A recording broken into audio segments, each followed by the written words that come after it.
Isang pinagpalang araw sa inyong mga kapatid. At ngayon ay ika-27 ng November sa taong 2020 at ako'y bumabati sa inyo ng isang pinagpalang araw sa araw na ito. At nawa ay sa mabuti kayong kalagayan. Nawa ay sumainyo ang kapayapaan ng Diyos at sumainyo ang kaharian ng Diyos. Amen? Hallelujah mga kapatid. So, binabati ko kayo mga kapatid dyan sa ating satellite mission, dyan sa lugar ng Payatas, dyan sa Barangay Payatas, Quezon City. At nawa ay ang pagpapala ng Panginoon, ng kapayapaan at kagalakan ay sumainyo. Amen mga kapatid. So, ngayon tayo ay magpapatuloy sa ating inspirational message at sa araw na ito, ang inspirational message natin ay tungkol muli sa ang dakilang utos or the Great Commandment. Part 3. Amen? Part 3 mga kapatid ng ating pinag-aaralan dito sa yung dakilang utos na binigay ng Panginoong Hesus. Di ba mga kapatid? So, habang tayo ay nagpapatuloy, kayo ay inanyayahan ko mga kapatid na makinig ng masinsinan, bulay-bulay, at unawain yung ating mga pinag-aaralan. Amen mga kapatid. Hallelujah. Hallelujah. So, sa ating pagpapatuloy mga kapatid, balikan natin yung Great Commandment na tinuro ng Panginoong Hesus sa Matthew chapter 22 verse 37.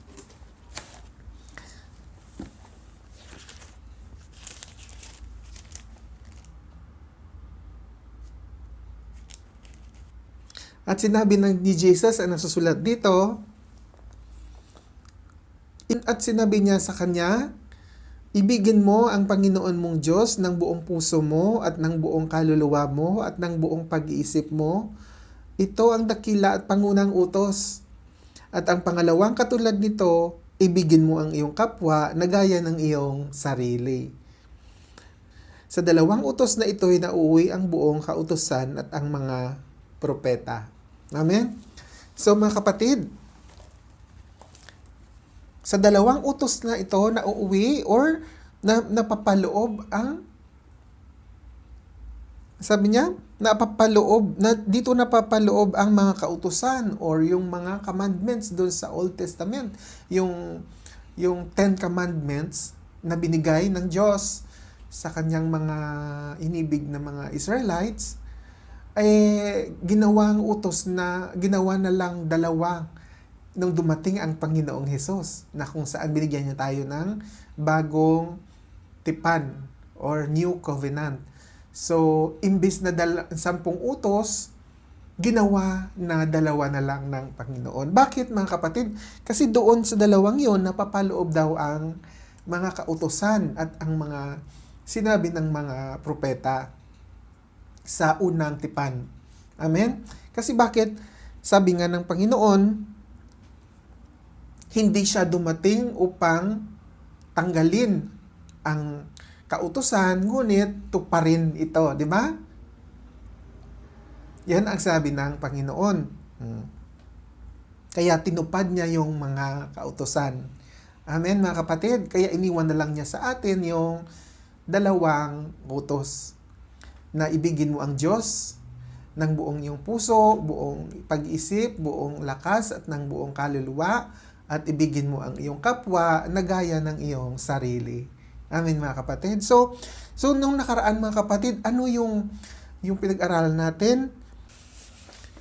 So una mga kapatid, paano natin ibigin ang Diyos?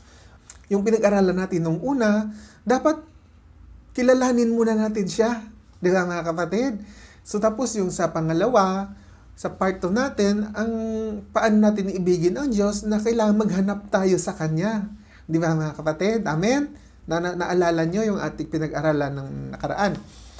Tapos mga kapatid, kung tayo ay naghahanap sa Diyos, magpapakita siya sa atin, magpapakilala siya sa atin. Amen? So, ngayon doon na mag-uumpisa yung ating tinatawag na ugnayan or relationship na kung saan yung nakikipag-usap na tayo sa Panginoon.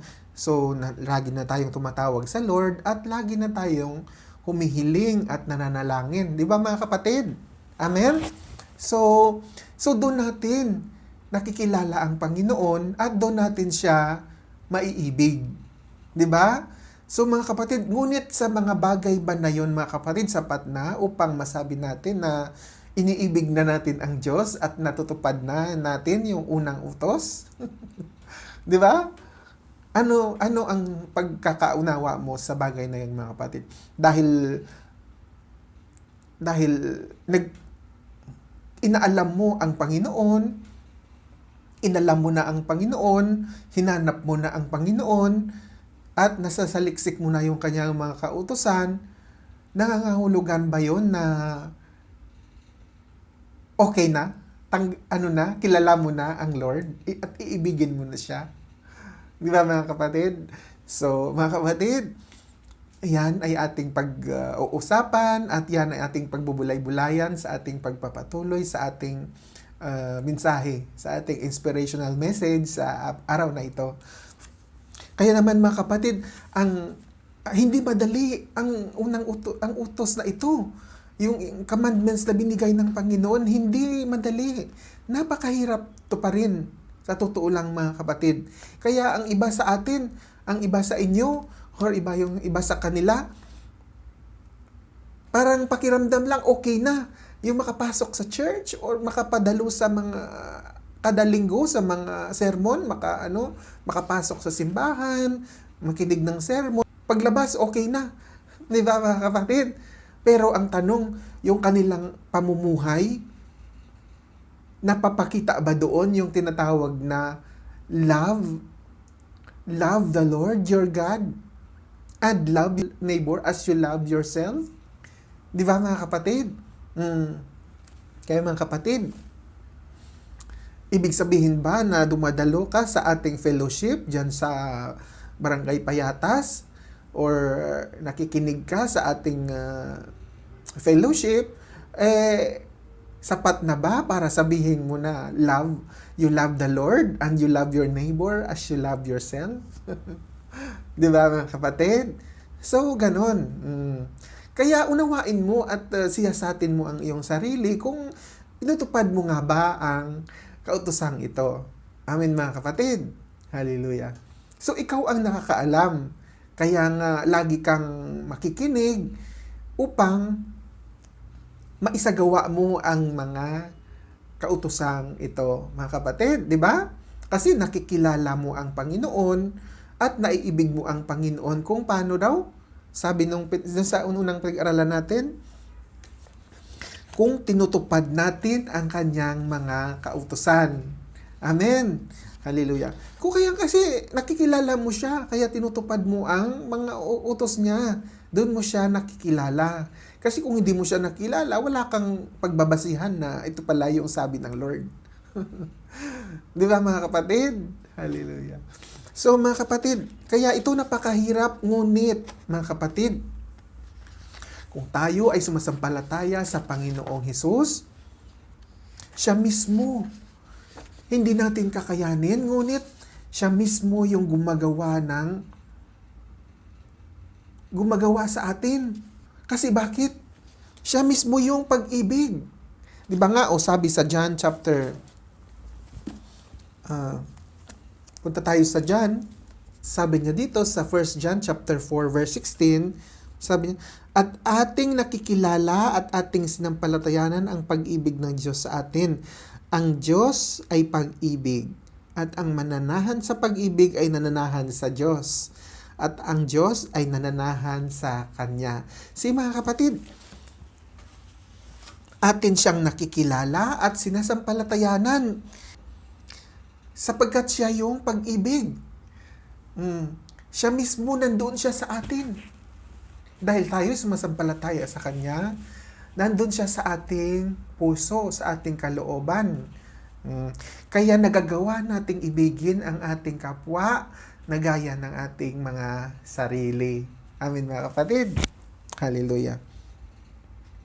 Kaya doon tayo nananahan siya sa atin. Ang sabi niya dito, sapagkat siya ay pag-ibig. Tapos sabi pa niya, and he that dwelleth in love, dwelleth in God, and God in him. Siya ay nananahan sa pag-ibig, at ang pag-ibig ay nananahan sa Diyos. Di ba? At ang Diyos ay sa Kanya. Sa Kanyang gumagana ng pag-ibig. Amen mga kapatid.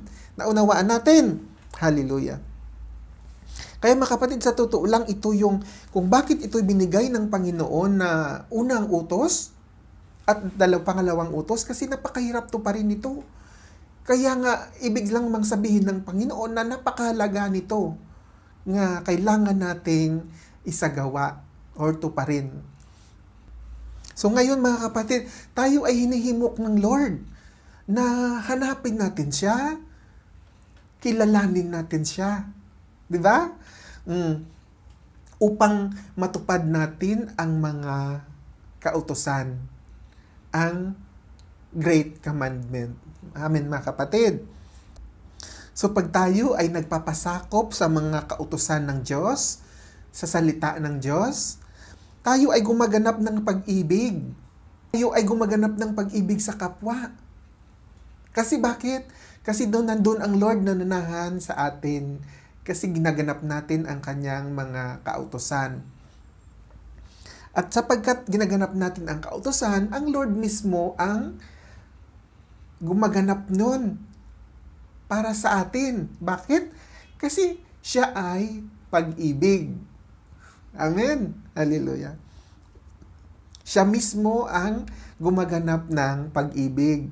At tayo bilang sumasampalataya sa Lord ay kanyang mga instrumento. Amen. Hallelujah. So yun ang nangyayari mga kapatid. Tayo mismo ay instrumento ng Diyos upang ganapin ang pag-ibig. Kasi nandun siya sa atin. He dwelleth in us. Amen? Hallelujah.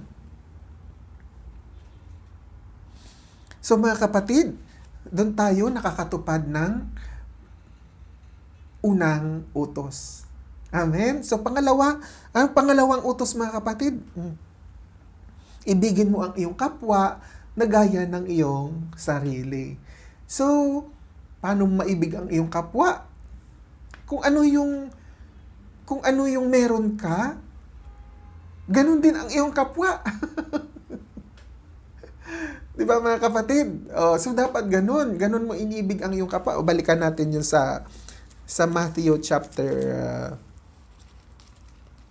5. Balikan natin ang Matthew chapter 5 mga kapatid. Ang sabi nga niya dito, at sa mag-ibig na ikaw ay pagsakdal at kunin sa iyo ang iyong tunika, ay iwan mo rin naman sa kanya ang iyong balabal.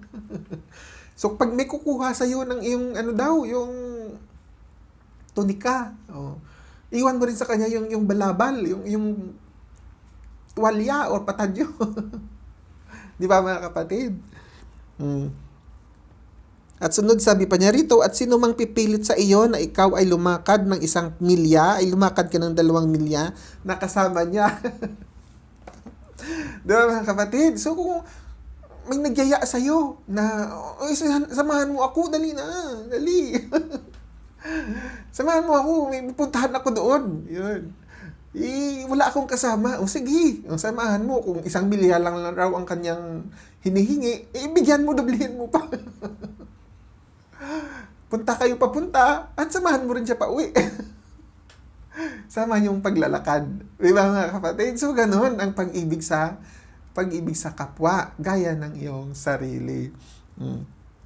Isa pa dito, sabi niya dito, bigyan mo ang sa iyo'y humihingi at huwag mong talikdan ang sa iyo'y nangungutang. Amen? So, Sister Rowena, meron ka ba diyang pwedeng ipautang? Okay, si Brother Ben, meron ba diyang ipapautang? So, mga kapatid, ganun ang pag-ibig sa kapwa. Eh, ang tanong, oo, sabihin nating simple lang, ay, alam ko yan. Maraming ganyan, mga kapatid. Maraming, kahit linggo-linggo na sa simbahan. Tapos pag ganitong mga aral na to, sabi lang, alam ko yan, kaya ayaw na nilang makinig. Napakasimple lang sa kanila. Pero ang tanong, mga kapatid, ay tinutupad ba nila? Yun ang tanong na sila lang ang makasagot. Kasi napapatunayan man yan sa kanilang mga gawa. Napapatunayan yan sa ating mga gawa. Di ba, mga kapatid? Kaya dito balikan natin ng Matthew chapter 5 verse 22. Sabi niya rito, sabi ni Jesus dito, datapwat sinasabi ko sa inyo na ang bawat mapuot sa kanyang kapatid ay mapapasapanganib sa kahatulan. At ang sinumang magsasabi sa kanyang kapatid raka ay mapapapanganib sa Sanhedrin, at sa sinumang magsabi ulol ka ay mapapasapanganib sa apoy sa impyerno ng apoy. Mga kapatid, napuot ka lang sa iyong kapwa, ay, sabi ni Jesus, mapapanganib ka sa impyerno ng apoy. Kaya ganun katindi ang utos na to, mga kapatid. Na kung paano mo ibigin ang iyong kapwa, ay dapat gaya ng iyong sarili. Kung paano mo iniibig ang iyong sarili, paramdam mo rin sa kapwa mo. Ganun. Diba? At hindi basta-basta ito, pag sinabi man ni Jesus na mapapanganib ka sa impyerno ng apoy, nagbibiro ba si Jesus pag sinabi niya to? Di ba, mga kapatid? Kaya, napaka hirap kung isipin natin. Kasi yung mga, totoo lang, yung mahirap ito, lalo na, number 1, pag hindi ka sumasampalataya sa Diyos. Mayroon din namang nagsasabi na sila ay reliyoso, sila ay sumasampalataya sa Diyos, pero bakit hindi nila magawa-gawa? Di ba? Kaya doon malalaman kung totoo nga ba ang kanilang pananampalataya. Mga kapatid sa inyo, totoo ba yung inyong pananampalataya? Iniibig niyo ba ang iyong kapwa na gaya ng iyong sarili?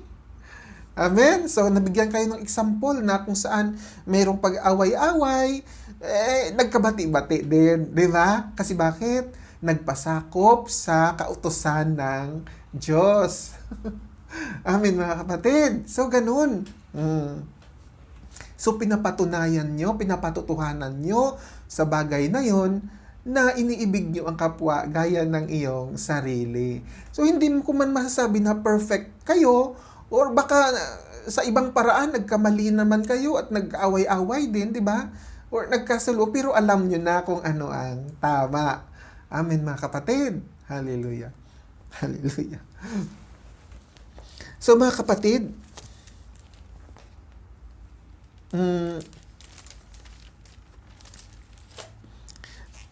minsan, sa totoo lang, dapat pag narinig natin ang mga pangaral na ito, pag nababasa natin ang mga salitang ito, pag nagbubukas tayo ng Biblia, dapat meron tayong pagbubulay-bulay, mga kapatid, sa ating sarili, sa ating pananampalataya, kung totoo nga ba talaga ang ating sarili o totoo ang nakasulat. O sino yung totoo?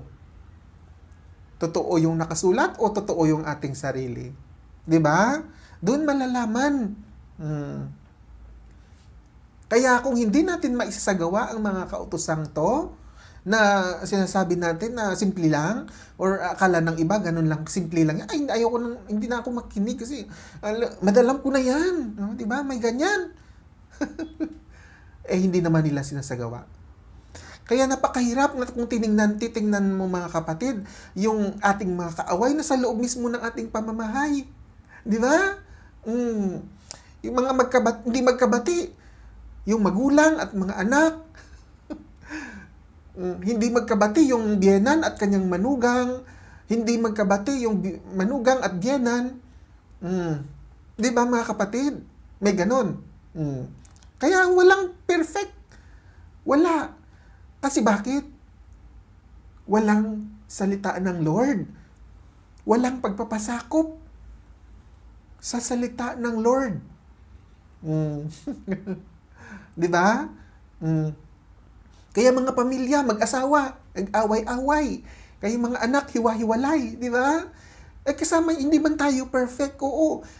Kahit ako mga kapatid, bunga ng ganyang mga problema. Lahat tayo may mga kanya-kanyang problema na pinagdadaanan sa buhay. Bakit? Dahil walang word of the Lord. Hindi tayo nakakaalam ng salita ng Lord at hindi nagpapasakop sa salita ng Lord. Kaya tayo mismo ay nakaka-apektado sa ating mga issues na yan sa buhay. Tayo rin ang nahihirapan, ang nagsasakripisyo. Di ba? Kaya alalahanin ito mga kapatid. Amen? Sa ating mga komunidad, sa ating trabaho, sa ating pang-araw-araw na buhay, sa ating pakikisama sa ating mga katrabaho, di ba? Kaya ganun eh. Minsan, totoo lang. Hindi madali ipangaral ang salita ng Lord. Kasi minsan, kahit tayo, dumaranas din ng mga ganong pagsubok. Pero alam mo, napakabuti ng Lord. Kasi bakit?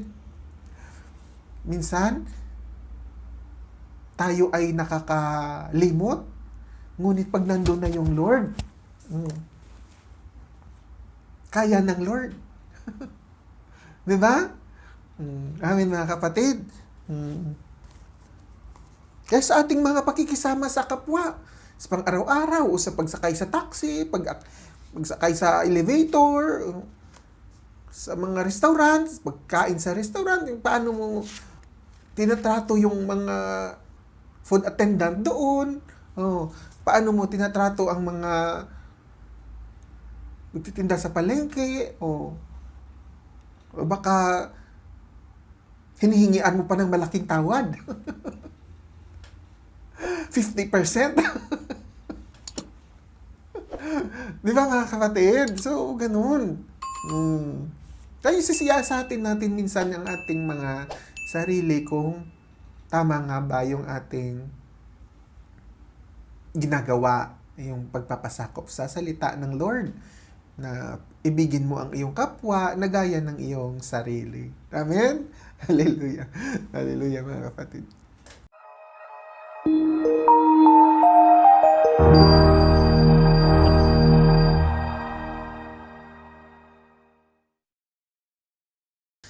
So, ganun din. Kahit sa mga sa pamahalaan, mayroon din ganyan. Sa pangmamalakad ng gobyerno, walang love.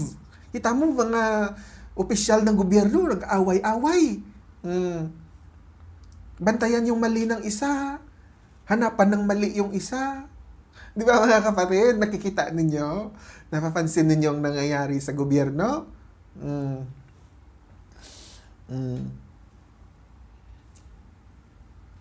Kahit hindi man sa nasyonal. Yun sa mga panlalawigan pa. Baka mayroon din yun sa mga pangbarangay. Di ba mga kapatid? So may ganun. Kasi walang Lord eh. Hindi nila kilala ang salita ng Lord. Wala silang pagpapasakop sa salita ng Lord. Kaya yung mga pag-away-away, mga pagkagalit, di ba? So, yun mga kapatid. At kahit sa church, mayroong ganyan din. Nung ako ay isang, elder ng church, naka-experience din ako ng ganyan mga kapatid. Na mayroong nag-away-away. At yung ipagbabatiin mo, ayaw magsibati. Diba? Diba mga kapatid? Kasi bakit? Dahil sa kasalanan. Yung mga sinimulan ng mga awayan na yan, mga kapatid, kung babalikan mo at siyasatin mo, hindi naman ganun ka-importante. Hindi naman ganun kahalaga. Di ba? At ang mga alam mo, yung mga pinagsisimulan ng mga awayan, ayun pa yung kasalanan. Di ba, mga kapatid? Inyo, natutunan ninyo. Oh. Ang mga dahilan ng pag-away-away ay mga kasalanan din. Kasi hindi nagpapasakop sa katotohanan. Yung katotohanan, yung salita ng Lord. 'Di ba? Ayun. Pero nung alam nyo na yung salita ng Lord, kayo na ay gumaganap ng pag-ibig. Na ibigin mo ang iyong kapwa na gaya ng iyong sarili. Amen, mga kapatid. Hallelujah. Kaya mga kapatid, ibigin mo ang iyong kapwa na gaya ng iyong sarili. Ito ay isang paalala lang na ibigay ko sa inyo, itong isang leksyon. Halimbawa, mga kapatid. Kaya nga, huwag tayong madamot sa mga bagay-bagay, maliit man o malaki. Kung meron ka at may humihingi sa iyong kapwa, huwag mo siyang talikuran. Sabi nga ng Lord dito, So, 1 John, chapter 4, verse 17, mga kapatid. Sabi niya dito, datapwat ang sinumang mayroong mga pag-aari sa sanlibutang ito at nakikita ang kanyang kapatid na nangangailangan at do'y pagkait ang kanyang awa, paanong nananahan ang pag-ibig ng Diyos sa kanya? Di ba, mga kapatid? Kung meron, okay, sige, bigay, mga kapatid. Kung wala, anong magagawa mo? Sige, malamayaan mo, mga kapatid, next time na, baka may meron pag maibigyan kita. Di ba? Di ba, mga kapatid? So, ganun, mga kapatid. So, maibig natin ang kapwa kung tinutupad natin ang mga kautusan. At ito, mga kapatid, kasi hindi naman lahat ng araw meron tayo. Kasi sabi nga sa lawikain, ang buhay ay parang gulong. Minsan ikaw ay nasa taas, minsan nasa ibaba. Di ba, mga kapatid? So kaya minsan meron tayo. At kung dumating ang panahon na tayo naman ang mga ngailangan, di ba, mga kapatid? Minsan, pag tayo ay nangangailangan, kahit sino, takbuhan natin. At pag ganun, mga kapatid, hindi tayo mahihiya na lumapit sa iba. Kasi nung panahon na tayo ay nangangailangan, nagbigay rin naman tayo, di ba? Alam ng Lord lahat yan. Kung paano mo ginagawa ang kautusan. Nakakasiyasat ang Lord. Di ba? Amen, mga kapatid. Hallelujah. Hallelujah. So, paano natin tuparin ang pangalawang utos? Just do good. Punta tayo sa So, mga kapatid, punta tayo sa Psalms 37 verse 3. Sabi niya rito, trust in the Lord and do good, so shall thou dwell in the land, and verily thou shall be fed. Mga kapatid, di ba? So, gumawa ka ng mabuti. Gumawa ka ng mabuti. Magtiwala sa Panginoon at gumawa ng mabuti sa ating kapwa. At ang Panginoon ang nakakaalam ng ating mga gawa, ng ating mga katuwiran. Dahil sa tayo ay sumasampalataya sa Lord. 'Di ba? Di ba, mga kapatid? Amen. Trust in the Lord and do good. Kasi alam mo, minsan kung hindi mo nagagawa rin ang mga bagay na yan, mga kapatid, hindi ka wala kang pagdamdam ng pag-ibig sa kapwa. Kasi bakit walang pagtiwala sa Lord? Walang pagkakakilala. Di ba? Walang pagkakaalam sa salita ng Lord. Kaya hindi natutupad ang kautusan. Di ba? Amen? Hallelujah. Hallelujah.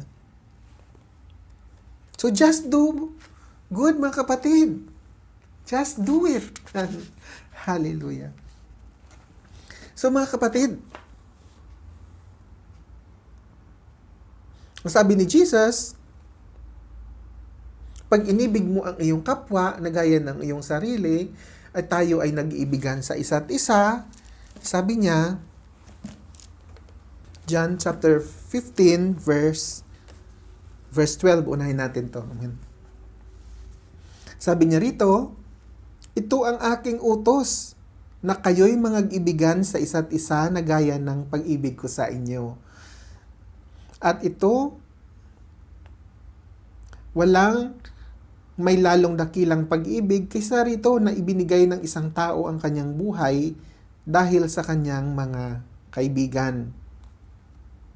At sa chapter 17, mga kapatid, sabi niya, ang mga bagay na ito ay iniutos ko sa inyo upang kayo'y mag-ibigan sa isa't isa. Amen? So mga kapatid, hindi tayo ay umiibig hindi dahil utos ng Panginoon, kundi tayo ay inibig na niya. At dahil sa kanyang pag-ibig, tayo ay gaganap rin ng kautusan na ibigin natin ang kapwa na gaya ng ating sarili. Di ba mga kapatid? Kaya, punta tayo sa 1 John again. Ang sabi niya sa 1 John, sa 1 John chapter 4 verse 10, sinasabi niya rito ni Apostle John na hindi sa tayo umibig sa Diyos, kundi siya ang umibig sa atin. Di ba? Siya mismo yung umibig sa atin. Bakit?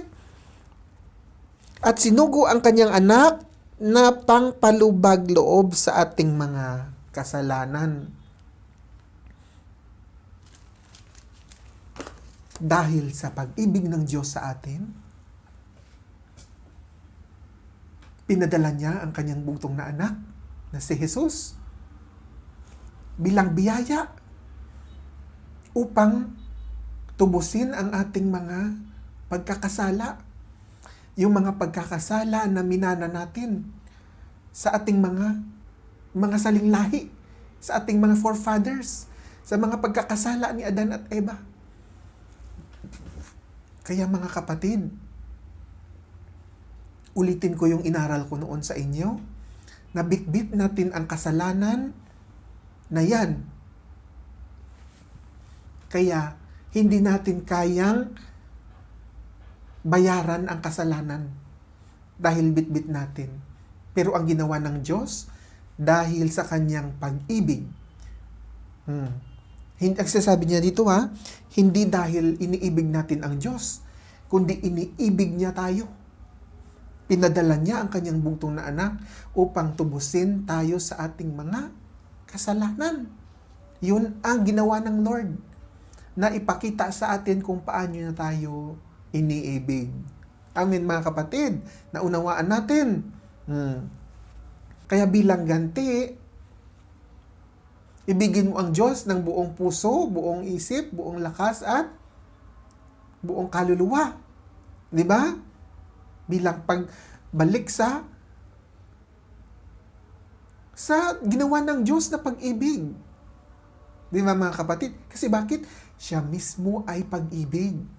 Siya mismo ang gumaganap ng pag-ibig. Kasi tumanggap ka sa Lord Jesus, sa iyong buhay, tinanggap mo siya bilang iyong Diyos na tagapagligtas, naroon siya. Nandun na siya sa iyo. Isinasapuso mo na ang kanyang mga kautusan, ang kanyang mga salita. Amen mga kapatid. So ganyan ang pag-ibig. Sabi ni John, chapter 15, verse 12, ito ang aking utos na kayo'y mag-ibigan sa isa't isa na gaya ng pag-ibig ko sa inyo. See?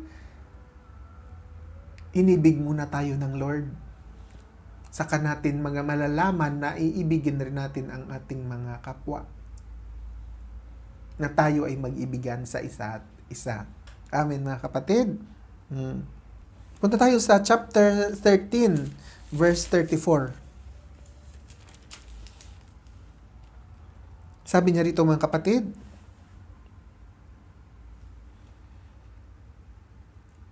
isang bagong utos ang sa inyo'y binibigay ko na kayo'y mga ibigan sa isa't isa, na kung paanong iniibig ko kayo ay mga ibigan naman kayo sa isa't isa. Sa ganito'y mga kakilala ng lahat ng mga tao na kayo ay aking mga alagad, kung kayo'y may pag-ibig sa isa't isa. Di ba mga kapatid?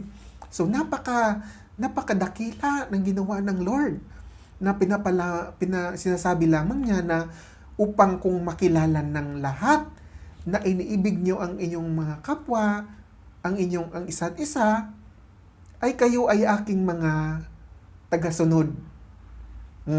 Di ba? Na sumusunod sa kanyang mga kautusan, sa kanyang mga katuwiran, sa kanyang mga salita. So, sabi niya rito, tayo ay kanyang alagad or kung kayo'y may pag-ibig sa isa't isa. Di ba mga kapatid? Nais mo bang maging alagad ng Panginoon? Nais mo bang maging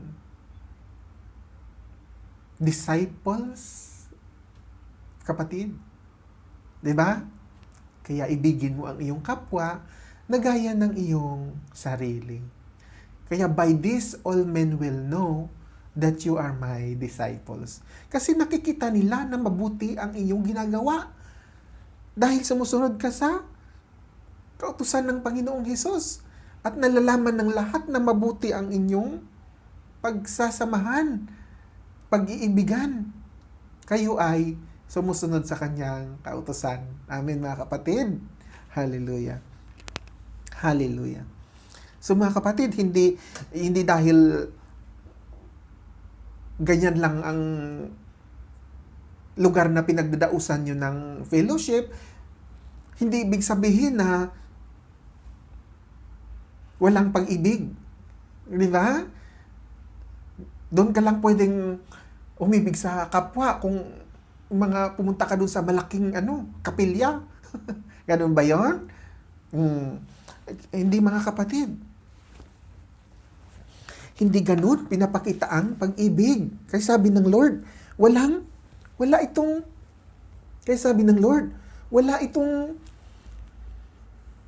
barrier o walang lugar o walang uri ng tao, walang lahi o ano. Basta kayo ay mag-ibigan sa isa't isa. 'Di ba? Hindi ba kailangan ba nandoon ka lang sa malaking kapilya na dumadalo para maunawaan mo na ibigin mo ang iyong kapwa na gaya ng iyong sarili? 'Di ba? Ganun ba 'yon? Hindi dahil yung mga nag-a-attend doon mga naka-Jaguar, Louis Vuitton, sila lang ang nakakaalam na ibigin nila ang kapwa na gaya ng kanilang sarili. Ganun ba yun? Hindi dahil sila ay malaking kapilya at meron silang magandang mga kurtina at meron silang kumpleto sa mga kagamitan. Sila lang ang nakakaalam ng bagay na to, ng kautosang to. 'Di ba? Mga kapatid, hindi. 'Di ba? Para to sa lahat. Kaya nga, paano mo ibigin ang kapwa na gaya ng iyong sarili? Dapat alam mo kung ano ang meron ka. Ay, meron din ang iyong kapwa na yung salat sa kanyang pangangailangan.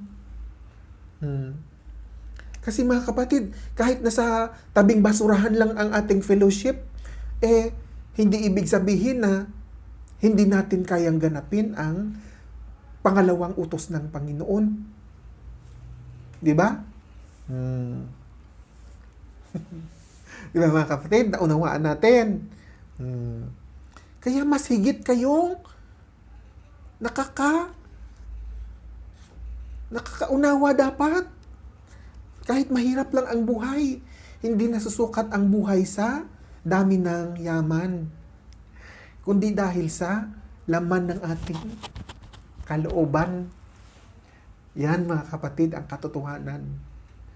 Na ang mundong ito ay hindi pantay. Ngunit ang Panginoon, pantay. Kasi kahit saang lugar ka pa, mayaman man o mahirap, maganda man ang kanilang mga kapilya, mahirap o maliit lang ang kanilang kapilya, or kahit wala silang kapilya, isa, dalawa o tatlo lang ang nagkakatipon-tipon sa pangalan ng Panginoon, nandun na siya sa kanilang kalagitnaan. Di ba mga kapatid? Naunawaan natin. So, ganun. So, ganun ang nais ng Lord. Na hindi dahil sa lugar, hindi dahil sa uri ng tao, hindi dahil sa kayamanan ng tao o sa kahirapan ng tao, kundi sa atin mismong sarili, yung sa ating pagsunod sa kanyang kautusan. Amen mga kapatid. Hallelujah. Hallelujah. So mga kapatid, tingnan mo so kung sinasabi ng Panginoon na paano natin maibig ang Diyos, ay masisiyasat natin ang ating sarili kung meron tayong pag-ibig sa ating kapatiran, sa ating kapwa, kung meron tayong pag-iibigan. Kaya nga, ang pangalawang utos, kaya ang sabi niya dito, ang hindi umiibig ay hindi nakakakilala sa Diyos, sapagkat ang Diyos ay pag-ibig. So, ibig sabihin, mga kapatid, maiibig rin natin ang Diyos kung naibig natin ang ating kapwa. Kasi siya mismo ang pag-ibig. Kaya sabi niya mga kapatid, sa 1 John chapter 4 verse 12, sabi niya rito, sino man ay hindi nakakakita kailanman sa Diyos, kung tayo'y nangag-iibigan, ang Diyos ay nananahan sa atin, at ang kanya'y pag-ibig ay nagiging sakdal sa atin. Ang kanyang pag-ibig ay nagiging perfect sa atin. Di ba? Kaya doon natin na iibig ang Diyos. Natutupad ang unang utos. Di ba? So, ibig sabihin lamang mga kapatid na ang pangalawang utos ay nagbibigay ng katuparan sa unang utos. Di ba? Naunawaan natin? Amen. Hallelujah. Hallelujah. So, mga kapatid, laging mag-ibigan sa isa't isa. Magbibigayan kung sino ang meron. Di ba? Oy, ito Sister Joanne, ito lang aking ma-share ko. Kung kunti lang to, pero sige. Di ba? Ganun. Ganun ang pag-ibig. Di ba, mga kapatid? Dahil iniibig mo ang iyong kapatiran, ay nagbigay ka rin ng kunting makakain. Nagbigay ka rin ng yung malagkit o o 2 pirasong kamote. Di ba mga kapatid? So, ganun ang pag-ibig, walang pinipili. Kasi yung kapitbahay mo, kasi binagyo, o 2 bagyo yung dumating, walang makain. Binigyan mo ng 2 pirasong kamote. Kasi bakit? Nakikilala mo ang Lord.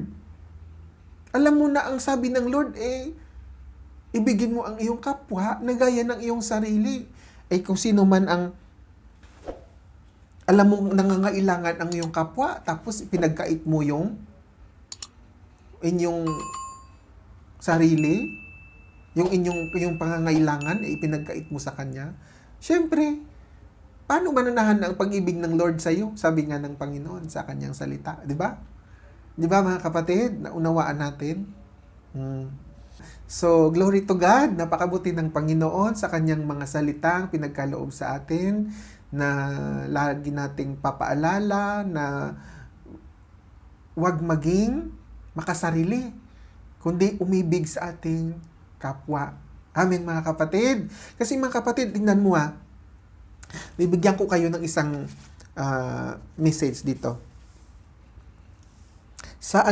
Punta tayo sa John chapter 6 verse 26. Ito ay reflection ng mga Hudyo, yung naghahanap sa Panginoon. Punta tayo sa John chapter 6 verse 26.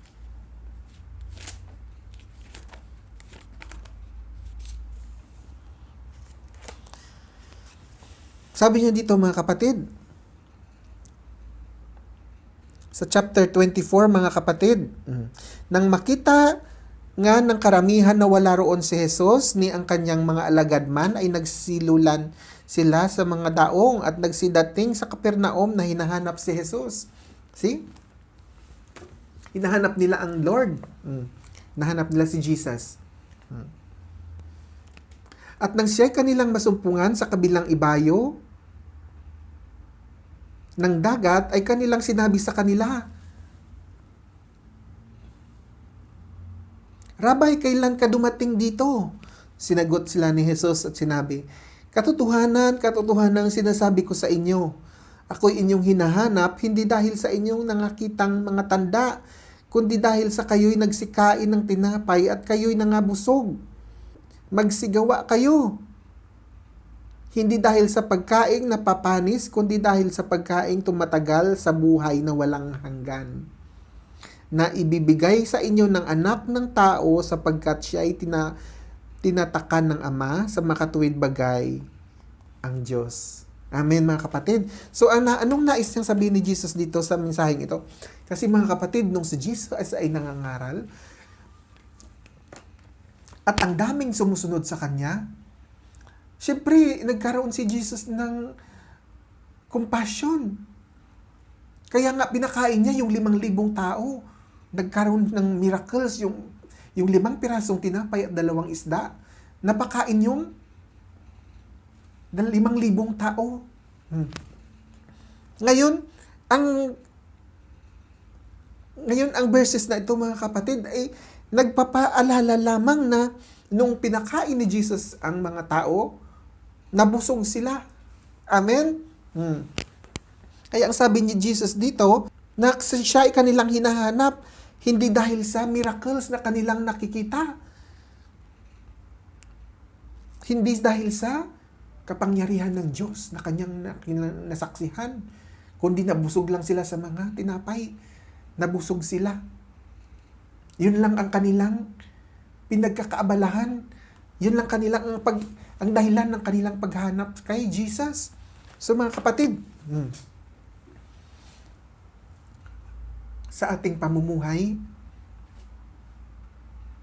hindi dahil kayo dyan sa lugar natin, dyan sa misyon natin sa Payatas, ay alam ko na marami ang pumupunta dyan mga kapatid.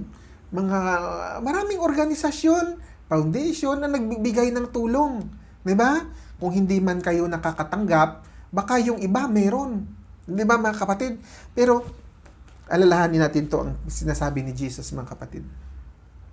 Dahil ba marami ang nagbibigay, lagi silang busog, lagi silang meron, kahit sako-sako pa o kahit bulto-bulto pa ang kanilang tatanggapin. Kasi mabuti ang Lord eh. Laging mabuti ang Lord, may nagbibigay. 'Di ba?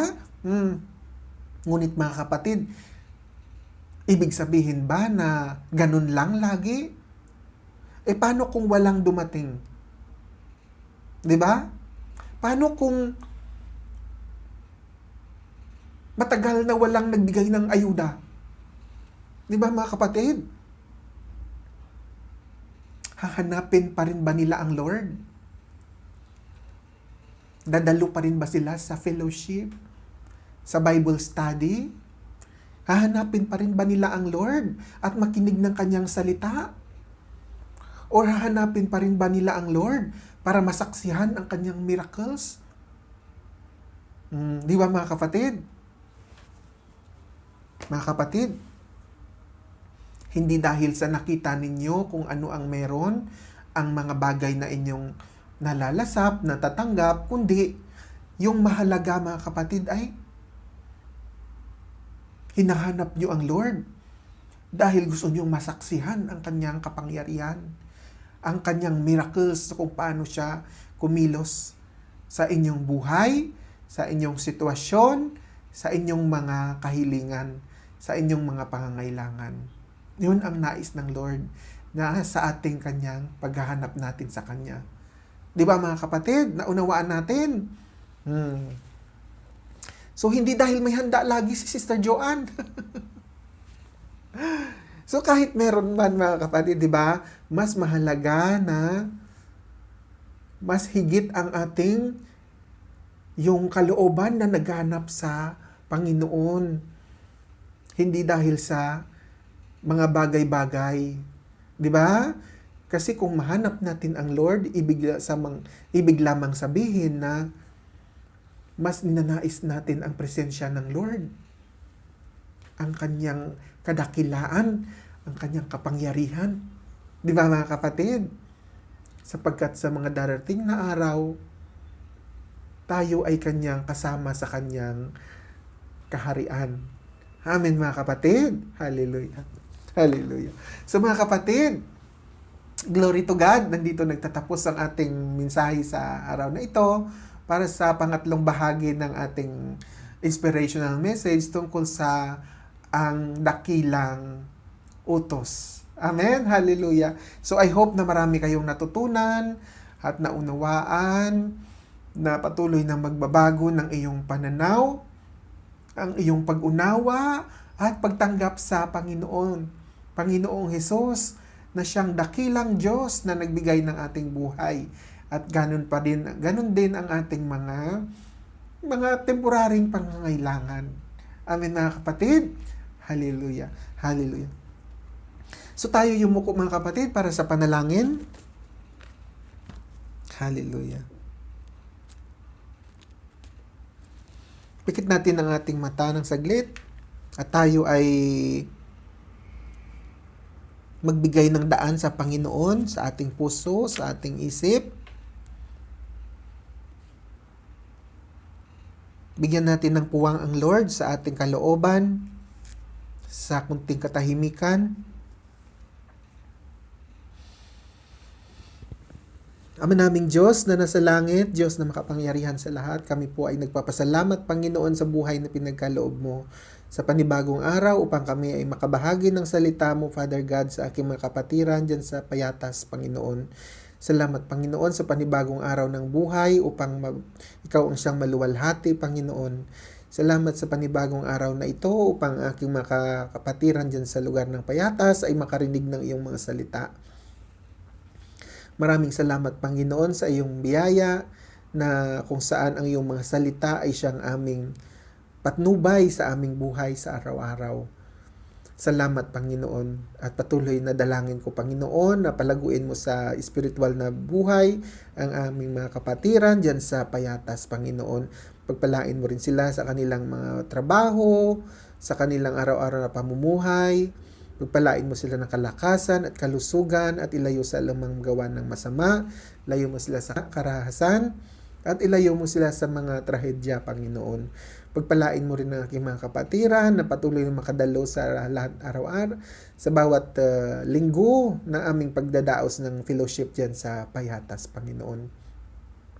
Pagpalain mo na Sister Joanne, si Brother Ben, Sister Rowena, si Genesis, Panginoon, sa kanilang pangunguna at pagsubaybay sa aming mga kapatiran dyan sa Payatas, Panginoon. Pagpalain mo ang kanilang gawa ng kanilang mga kamay at pagpalain mo sila ng kalakasan at kalusugan, kagalingan sa araw-araw. Pagpalain mo sila ng kagalingan, ng proteksyon, Panginoon, sa kanilang buhay at ilayo mo sa gawa ng masama, Panginoon, kanilang mga pamilya, Panginoon. Pagpalain mo ang aming kapatiran, Sister Rowena, Sister Joanne, sa kanilang mga ginagawa, Panginoon, na paglilingkod sa iyo at sa kanilang mga kapatiran. Father God in heaven, patuloy na dalangin namin na ilayo mo sila sa trahedya, sa lugar na aming pinagdaudausan dyan sa Barangay Payatas, Panginoon. Sa ganun din, Panginoon, dalangin namin na ipagkaloob mo ang kanilang mga pangailangan at sa aming mga needs, sa aming misyon dyan sa Payatas, Panginoon. Salamat, Father God. Salamat Panginoon, patuloy mong pinagpapala ang misyon namin dyan na habang kami ay nagpapatuloy sa paglilingkod sa aming mga kapatiran, gayon din sa aming paglilingkod sa iyo, O Diyos, sa aming amang makapangyarihan. Thank you, Father God in heaven. Salamat, Father God. At patuloy akong mag-iwan ng basbas sa inyong mga kapatid. Patuloy tayong yumuko. Basahin ko sa inyo ang mga salita ng Panginoon dito sa Numbers chapter 6.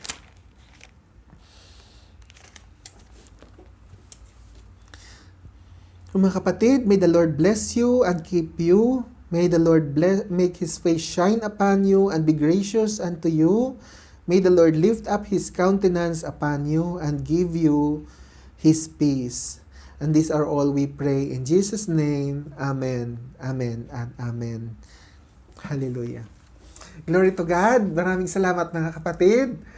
At pagpalain kayo ng Panginoon, ng kapayapaan, kagalingan, kalusugan, sino mang may mga karamdaman, I declare healing in the name of Jesus sa araw na ito, mga kapatid.